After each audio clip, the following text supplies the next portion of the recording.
যুদ্ধ থামাতে দুই শত্রু দেশ বন্ধুতার হাত ধরেছে। দ্বিতীয়বার প্রেসিডেন্ট হয়েই ইউক্রেনে শান্তি স্থাপনের বার্তা দেন ট্রাম্প। ইউক্রেন দখল যখন ক্রমশ ফিকে হচ্ছে পুতিনের সামনে, তখন ট্রাম্পের প্রস্তাবে সাড়া দেন পুতিন।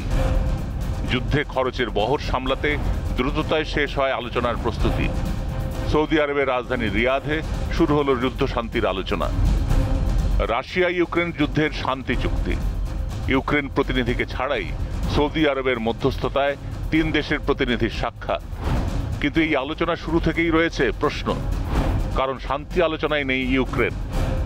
বৈঠকে হাজির আমেরিকার প্রতিনিধি মার্কো রুবিও, মাইক ওয়ালস ও স্টিভ উইটকফ। অন্যদিকে রুশ বিদেশমন্ত্রী সের্গেই লাভরভের নেতৃত্বাধীন প্রতিনিধি দলে রয়েছেন প্রেসিডেন্ট ভ্লাদিমির পুতিনের বিদেশ নীতি বিষয়ক উপদেষ্টা ইউরি উশাকভ। প্রাথমিক আলোচনায় দুই দেশের প্রতিনিধিরাও যুদ্ধবিরতির প্রসঙ্গে বেশ আশাবাদী। যদিও ইউক্রেনের প্রেসিডেন্ট জেলেনস্কি এই আলোচনাকে সম্পূর্ণ অস্বীকার করেছেন।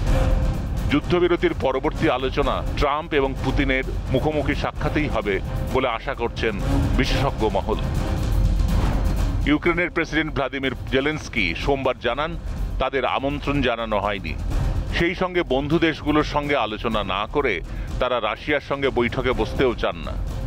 সৌদির বিদেশমন্ত্রী প্রিন্স ফয়সাল বিন ফারহান আল সৌদ এবং জাতীয় নিরাপত্তা উপদেষ্টা মুসায়েদ বিন মোহাম্মদ আল আইবানের উপস্থিতিতে যুদ্ধবিরতির প্রাথমিক আলোচনা হয়েছে বলে জানা যাচ্ছে। প্রসঙ্গত ট্রাম্প জানিয়েছিলেন ইউক্রেন যুদ্ধে ইতি টানতে পুতিনের সঙ্গে ফোনে কথা বলেছেন তিনি। শান্তি প্রতিষ্ঠার ক্ষেত্রে পুতিনের মনোভাব ইতিবাচক বলেও দাবি করেছিলেন ট্রাম্প। রুশ প্রেসিডেন্টের সঙ্গে তার মুখোমুখি বৈঠক হবে বলে জানিয়েছিলেন ট্রাম্প। এরপরই সোমবার ক্রেমলিনের তরফে বৈঠকে যোগ দেওয়ার সম্মতি জানিয়ে বিবৃতি দেওয়া হয়।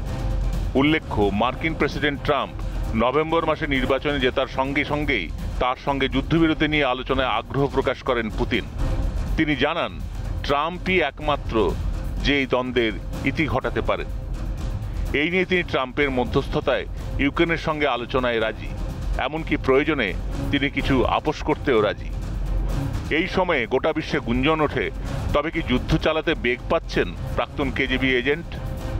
অফেন্সিভ ওয়ারে যে কোনো দেশের খরচ হয় আকাশ ছোঁয়া, আর সেই যুদ্ধ যদি 4 বছর চলে তবে তা যে কোনো দেশের প্রধানের কপালে ভাঁজ পড়াতে বাধ্য।